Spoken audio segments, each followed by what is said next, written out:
Kita berada pada bulan yang terbaik, yang paling baik, Ramadan Al-Mubarak. Baik, tuan-tuan, ibu-ibu, anak-anak yang dikasihi sekalian. Kita masih lagi membicarakan kitab Nikmat dan Azab Alam Kubur. Kita sampai kepada bab Maja'a fi Azabil Qabri. Ini satu bab menceritakan tentang azab kubur. Baik, kita baca hadisnya. Bab yang telah datang ia pada menyatakan azab dalam kubur. Ketahuilah kiranya ya saudaraku, telah datang hadis yang menunjukkan atas azab dia dalam kubur.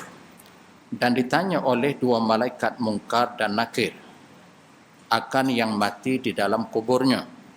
Maka hadis ini telah dikeluarkan dia oleh Abu Isa At-Tirmizi dengan katanya an Abi Hurairah radhiyallahu anhu. Ya, hadis itu bersumberkan daripada Abu Hurairah, salah seorang sahabat Nabi yang paling banyak meriwayatkan hadis. Baik, kita baca terjemahannya. Apabila dikuburkan mayat, atau sabdanya, apabila dikuburkan salah seorang di kalangan kamu, ya, bila kita dikebumikan, kita telah dikuburkan, maka datanglah akan dia dua malaikat pada waktu orang-orang memberi belakang pulang. Ya, bila kita telah dikuburkan, kita telah disemadikan di tempat yang telah ditentukan. Ya, nama tempat tersebut adalah alam kubur. Maka ketika itu datanglah malaikat. Ya, setelah orang-orang yang menghantarkan tadi pulang kembali ke rumah mereka masing-masing. Serta didengar oleh orang yang di dalam kubur itu akan bunyi kasut. Ya, bermaksud mereka yang berada di alam kubur yang telah kita kebumikan tadi mendengar ya bunyi ya kasut orang-orang kembali ke rumah mereka masing-masing. Dua orang malaikat itu sangatlah hebat dan gerun rupanya, hitam lagi biru. Ya, dua orang malaikat itu sangat gerun. Ya, dalam hadis itu menyebut azraqani, ya, azraqani, aswadani, ya, matanya kebiru-biruan, kehita-hitaman. Ya, dua orang malaikat menghampiri, mendekati, mendatanginya. Nama satu daripada keduanya dipanggil orang Munkar dan yang lain yakni yang satu lagi dinamakan Nakir. Ya, artinya malaikat Munkar dan Nakir yang akan menanyai orang yang berada di alam kubur. Kedatangan dua malaikat itu ialah menyoal si mati, iaitu berkata keduanya bagi yang baru mati itu, apa ada engkau kata pada ini laki-laki yang bernama Muhammad sallallahu alaihi wasallam? Ya, malaikat itu bertanya kepada salah seorang. Ya, malaikat bertanya kepada malaikat. Ya, maka jawab oleh orang yang baru berkubur itu bagi kedua malaikat sebagaimana yang sentiasanya ia berkata, yaitu Nabi Muhammad itu hamba Allah dan pesuruhnya. Ya, malaikat yang pertama tanya kepada malaikat yang kedua, maka malaikat yang kedua itu menjawab, ya, dia ni seorang hamba Allah, mengaku ia sebagai Nabi itu Rasul, utusan Allah. Maksudnya hamba Allah yang meninggal tadi seorang yang soleh ataupun solehat. Ya, ketika ia berada di dunia dahulu, dia seorang yang mentaati Allah dan Rasul. Maka malaikat mengetahui perbuatan hamba-hamba Allah yang berada di permukaan bumi ini. Ya, bermaksud orang baik, orang jahat, malaikat mengetahui. Ya, sebab itu kita buat kebaikan, maka malaikat seolah-olah bergembira dengan kebaikan yang kita lakukan. Kerana seolah-olah kebaikan yang kita lakukan, kata dia malaikat, amat beruntunglah bagimu hidup di dunia bahkan selepas mati. Nah, sebaliknya orang yang melakukan kejahatan di permukaan bumi Allah, maka malaikat sangat berduka cita. Ya, seolah-olah malaikat kata nanti kalau kamu mati, kamu meninggal berada di alam barzakh, kamu akan remuk. Ya, kamu akan diazab, tulang kamu akan berselisih. Ya, di antara satu sama lain. Nanti kita lihat pengakhiran hadis. Baik. Katanya aku naik saksi bahwasanya tidak ada Tuhan yang mustahak disembah dengan sebenarnya melainkan Allah. Maka hamba Allah itu bila ditanya oleh malaikat. Yang pertama malaikat yang kedua jawab, dia mengiktiraf, dia mengakui ya yang Nabi itu utusan Allah sebagai contoh suri tauladan yang terbaik, yang paling baik, yang sentiasa beramal dengan tuntutan Allah dan Rasul. Maka hamba Allah tadi pun bersaksi, ya, ia mengiyakan, aku naik saksi bahawasanya tiada Tuhan yang mustahak disembah dengan sebenarnya melainkan Allah, dan bahawasanya Nabi Muhammad itu hambanya dan pesuruhnya yang menyampaikan kepada umatnya daripada pihak Allah. Baik, bila didengar oleh dua malaikat itu akan kata orang yang baru berkubur itu yang demikian, maka keduanya pun berkata, maka kata dia malaikat Munkar dan Nakir, sungguhnya kami ada tahukan engkau berkata perkataan ini. Ya, kami tahu kamu akan kata seperti mana yang kami sangkakan. Kerana masa hidup di dunia dahulu memang kamu seorang yang benar. Ya, perkataan, perbuatan, beriman kepada Allah dan Rasul. Tetapi kami tanya atas jalan itsbat dan jalan yang mustahak bagi menyempurnakan balasan kebajikan engkau. Ya, kami bertanya itu kerana kami nak mengiyakan, ya, nak mengesahkan, membenarkan betul tak masa hidup di dunia seorang yang baik beramal dengan tuntutan Allah dan Rasulnya. Ya, maka benar jawapan kamu seperti yang telah ditanyakan tadi. Kemudian dilapangkan dan diluaskan baginya dalam kuburnya seluas 70 hasta panjangnya dan 70 hasta lebarnya. Ya, diluaskan. Kuburnya panjang 70 hasta, demikian juga lebarnya. Kemudian diterangkan baginya pula di dalam kuburnya itu. Dikatakan bagi orang yang baru mati itu, tidurlah kamu. Maka berkata yang mati itu, aku mahu pulang mendapatkan ahliku supaya aku khabarkan kepada mereka itu akan barang yang berlaku ke atasku. Ya, kata dia malaikat, 6 tidur olehmu. Ya, maka si mati tadi jawab, boleh dah aku nak kembali ke dunia, aku nak mengkhabarkan kepada ahli keluargaku yang terdekat. Ya, betapa nikmat, betapa aku mendapat kesejahteraan, keselamatan. Ya, ketika berada di alam barzah. Maka kata dia malaikat Munkar dan Nakir itu, tidurlah kamu semacam mana tidur pengantin. Ya, tidur. Ya, seperti mana kamu tidur kal arus sebagai pengantin. Kita kan kalau berada di dunia, ya, pengantin baru berkahwin, kita tak kacau. Ya, kita tak akan mengganggu pasal kita tahu, oh ini pengantin baru. Ya, siang tadi yang lelaki jadi raja sehari, demikian juga si perempuan menjadi permaisuri. Nah, begitulah orang yang berada di alam kubur, seorang yang soleh dan salihat masih hidup di dunia. Kata dia malaikat, duduk dan diam. Tidur kamu. Ya, seperti tidurnya pengantin. Baik. Tidurlah kamu dengan sedap hingga sampai dibangkitkan dia oleh Allah daripada tempat tidurmu yang demikian itu. Artinya Allah tidak membenarkan, ya, rayuannya, kehendaknya supaya kembali ke dunia untuk mengkhabarkan tentang keadaan dirinya yang penuh dengan kepelbagaian nikmat. Baik. Dan jika adalah yang mati itu orang yang munafik, maka bertanyalah dua malaikat Munkar dan Nakir itu kepadanya, apa ada kamu kata Muhammad itu? Ya, kalau yang meninggal itu seorang munafik, ya, munafik ini maksudnya dia bukan Islam. Ya, pada zahirnya sahaja dia mendakwa dia sebagai seorang Muslim, tapi hakikatnya tidak Muslim. Ya, kerana munafik ni kalau kita kaji dari sudut agama, dia ada dua kategori. Satu, munafik dari sudut i'tiqad. Ya, maksudnya hakikatnya dia bukan Islam. Dia cuma berpura-pura. Ya, zahirnya sama macam amalan orang Islam, tapi hakikatnya dia tidak meyakini, mengiktiraf, ya, Islam sebagai agama yang baik, yang benar di sisi Allah. Baik, yang kedua munafik dari sudut amalan. Yang ni terkena pada orang Islam. Ya, contohnya dia Islam zahir dan batin, tapi bercakap sering berdusta. Ya, dia berjanji sering menyalahi janji. Dia tidak amanah apabila diberi amanah kepada dia. Maka yang ni munafik, tapi dari sudut amalan. Ya, yang munafik dari sudut amalan ni dia masih dalam kategori Islam.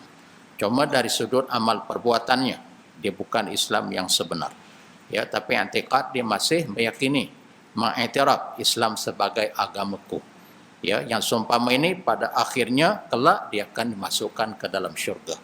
Tapi peringkat awal dia akan diazab, akan diseksa. Ya, terlebih dahulu kerana kekufurannya. Ya, baik.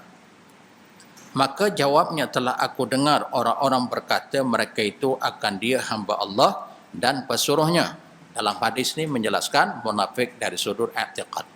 Ya, bila ditanya tentang diriku, siapa dia? Muhammad Rasulullah, aku pun tak tahu.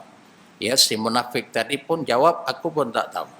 Cuma aku dengar-dengar kata dia si munafik ni, ya, orang menyebut tentang Muhammad itu pesuruh Allah. Ya, Muhammad itu adalah utusan Allah. Ya, tetapi hakikatnya aku tidak tahu adakah sebenarnya ia nabi. Ya, tidaklah aku i'tiqadkan ia sebagai pesuruh Allah. Bermaksud perbuatan kelakuannya di dunia terserlah ketika ia berada di alam barzah. Ya, sifat kepura-puraan dia masa berada di alam kubur akan terserlah, akan terzahir. Ya, sebab itu kita tak boleh mengelak daripada sifat kenifakan, sifat kepura-puraan. Ya, benar, tetap benar. Kalau kita berpura-pura, maka akan terzahir akan kepura-puraan tersebut. Mungkin di dunia bolehlah, ya, kita berolok-olok, kita kata kita seorang Muslim, seorang Muslimah, ya, benar tutur kata kelakuan perbuatan, tapi hakikatnya sebaliknya di dunia mungkin boleh. Ya, kita boleh menipu, memperdaya orang Islam yang lain. Tapi berada di alam barzah kita tidak boleh berdusta. Ya, maka kata mungkar dan nangkir kepada orang mati yang munafik itu, sungguhnya kami ada ketahui akan engkau berkata, Muhammad itu Rasulullah dengan menurut orang-orang sahaja. Bukannya engkau i'tiqadkan. Ya, kata dek malaikat, kamu sekadar mengikut. Ya, tapi kamu tidak meyakini, tidak membuktikan dengan amal perbuatan kamu. Kemudian daripada itu berkatalah dua malaikat itu bagi bumi. Ya, malaikat berkata kepada bumi, bersedekinglah kamu dan bersatulah kamu atas si munafik ini supaya dirasanya azab yang menjadi balasan jahat i'tiqadnya. Maka bersedaginglah bumi itu hingga berselisih padanya tulang rusuk orang yang mati munafik itu. Maka sentiasa kena azab orang munafik itu di dalam kuburnya hingga dibangkit akan dia oleh Allah daripada tempat tidurnya itu hidup semula kerana berhimpun di padang mahsyar. Ya, ala kulli hal hadis ini nak menceritakan sifat seorang mukmin yang sebenar, mukmin hakiki. Ya, di dunia dia membuktikan dengan amal perbuatan tutur katanya, maka dia selamat di alam barzah. Dia dapat menjawab pertanyaan mungkar dan nakir dengan fasih, dengan lancar. Ya, yang menjawab itu pada hakikatnya bukan hafalan. Ya, tetapi amalan dia yang menjawab. Nah, sebaliknya orang-orang munafik maka akan berselisih tulang rusuk. Ya, akan dihenyak oleh bumi, bermaksud dia akan diazab sampai dibangkitkan di padang mahsyar kelak. Baik. Kata Abu Isa At-Tirmizi, dan pada bab ini ada riwayat daripada Sayyidina Ali, Zaid bin Thabit, Ibn Abbas, Al-Barra bin Azib, Abi Ayyub, Anas, Jabir, Aisyah radhiyallahu anha dan juga Abu Sa'id radhiyallahu an. Bermaksud hadis yang menjelaskan tentang persoalan pertanyaan malaikat mungkar nakir itu ramai di kalangan para sahabat yang meriwayatkannya. Artinya sampai kepada darjat mutawatir. Ya, ini kalau kita mengaji dalam ilmu hadis, dia ada hadis yang mutawatir. Maksudnya hadis ini diriwayatkan oleh ramai para sahabat. Ada hadis yang martabatnya sekadar ahad. Ya, ahad ni maksudnya ada seorang yang meriwayatkan, yang mengiyakan, mengesahkan hadis tersebut. Yang hadis yang kita baca tadi martabatnya mutawatir. Ya, bermaksud kita tidak boleh menyanggahi, kita tidak boleh tidak meyakini dan tidak mempercayainya. Sebab ramai para sahabat yang mengiyakan, yang mengesahkan, mereka dengar daripada lisan Nabi SAW. Baik. Kata Abu Isa, lagi bermula hadis Abi Hurairah itu ialah hadis hasan lagi sahih. Ya, kata di Imam Abu Isa Tirmizi, hadis yang telah dibacakan tadi yang telah dihuraikan martabatnya adalah hadis hasan lagi sahih. Ya, hasan itu maksud hadis yang boleh diterima pakai, yang boleh kita sebarkan, kemudian lagi sahih, artinya tidak boleh diragukan lagi. Ya, hasan lagi sahih. Baik. Satu lagi hadis yang dikeluarkan oleh Abu Isa At-Tirmizi dengan katanya, ini kita baca hadis yang kedua. An Ibni Umar radhiyallahu anhu qala, daripada Ibnu Umar. Ya, Ibnu Umar ni salah seorang sahabat Nabi, ranking yang kedua yang banyak meriwayatkan hadis setelah Abu Hurairah. Apa kata di Ibnu Umar? Dia meriwayatkan hadis, dia telah mendengar Nabi SAW bersabda. Ya, kata dia Nabi, iza matal mayyitu urida alaihi maq'aduhu bil ghadati wal ashi. Ya, apabila matinya seseorang, yang mati itu maka ditunjuki, ya, maka akan didedahkan ke atasnya tempat duduknya pada waktu pagi maupun pada waktu petang. Ya, seseorang yang telah wafat, yang telah meninggal dengan apa cara sekalipun asbabnya, maka akan diperlihatkan. Ya, urida akan diperlihatkan, akan didedahkan kepadanya maq'aduhu bil ghada wal ashi, tempat tinggalnya, ya, pada waktu pagi, demikian juga pada waktu petang. Fa in kana min ahli jannah fa min ahli jannah, maka jika ada ia daripada ahli syurga, maka daripada ahli syurgalah ia. Katalah dia ni di kalangan orang yang baik-baik, ya, maka diperlihatkan syurga. Oleh kerana dia ni memang ahli syurga, diperlihatkan, ya, gambaran keadaan syurga yang penuh dengan kepelbagaian nikmat. Lalu Nabi sebut lagi, wa in kana min ahli nar fa min ahli nar. Ya, seandainya dia termasuk di kalangan ahli neraka, maka ia juga diperlihatkan, ya, ditunjuki akan neraka tempat tinggalnya yang penuh dengan kepelbagaian azab. Summa yuqalu haza ma'aduka hatta yab'atsakallahu yaumal qiyamah.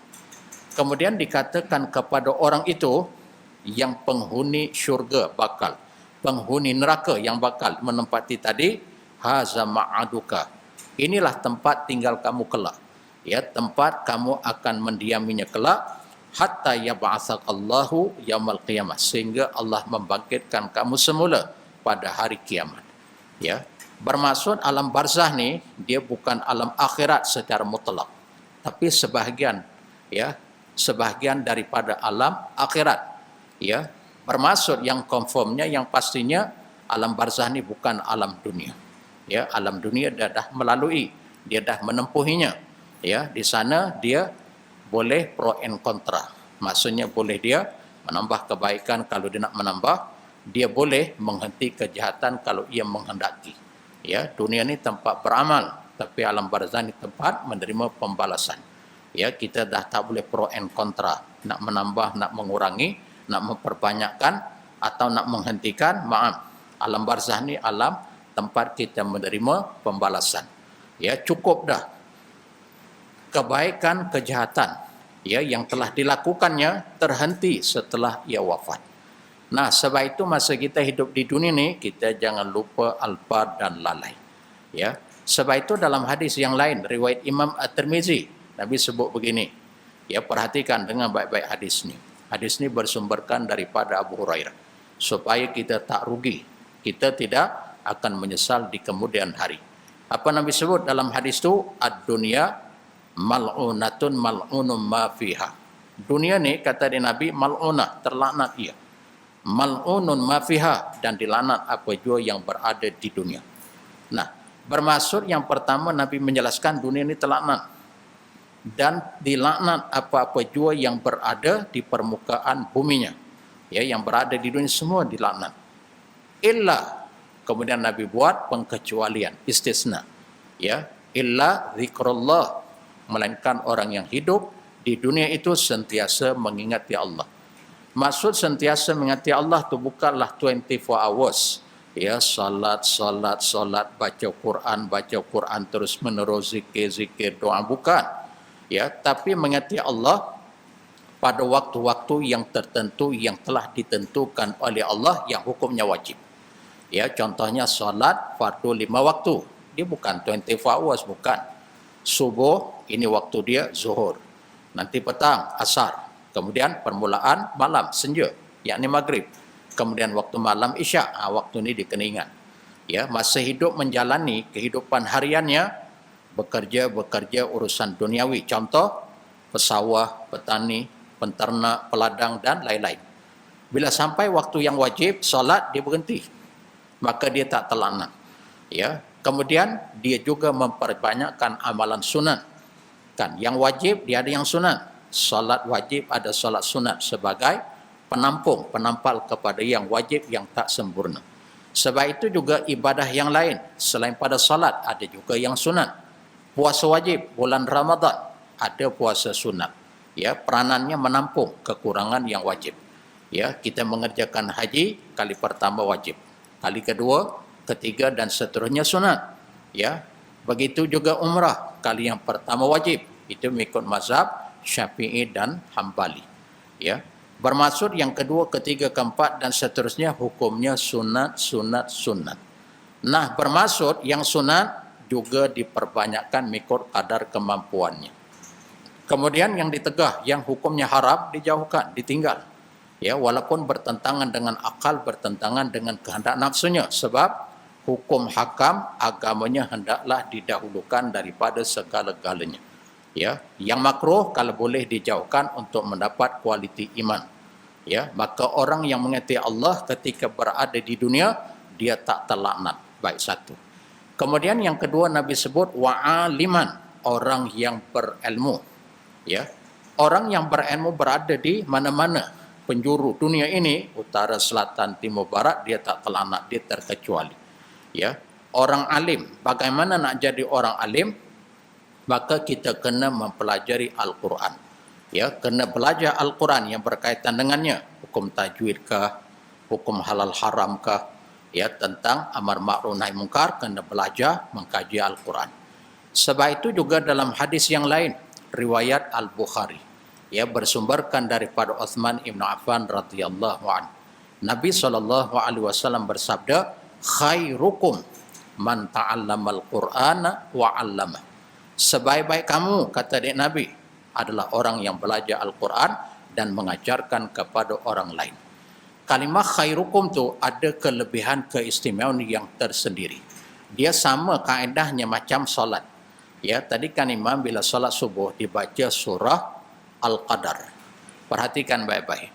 Dalam surah Al-Qadar tu kan ada kalimah khairum min alfisyahr. Ya. Wa ma adraka ma lailatul qadr, lailatul qadri khairun. Kita nak bahas kalimah perkataan khairum min alfisyahr. Malam Lailatul Qadar tu lebih baik daripada 1000 bulan. Lailatul Qadar ni hanya berlaku dalam bulan Ramadan. Maksudnya kalimah khair. Begitu juga dalam hadis tadi, khairukum man ta'allamal Qur'ana wa 'allama. Sebaik-baik kamu, tak ada orang yang terbaik, yang paling baik, maka itulah dia. Siapa dia? Ta'allamal Qur'an, belajar Al-Quran. Termasuk kita belajar Quran ni berada dalam mana-mana majlis ilmu yang dibacakan dalam majlis itu beberapa ayat potongan Al-Quran. Tuan-tuan berada dalam majlis ilmu, berada dalam majlis yang terbaik, yang paling baik. Sebab kita belajar Al-Quran. Ya, kita faham, oh, penceramah, pengkuliah, tuan guru ni cerita tentang ayat-ayat Quran. Ya, baik. Kemudian yang ketiga, wa'allamah. Kan? Dalam hadis itu menyebut sebaik-baik kamu orang yang belajar Quran dan mengajar kepada orang lain. Dia dah tahu dah tentang Al-Quran, dia pun ajar ke orang lain. Ya, baik.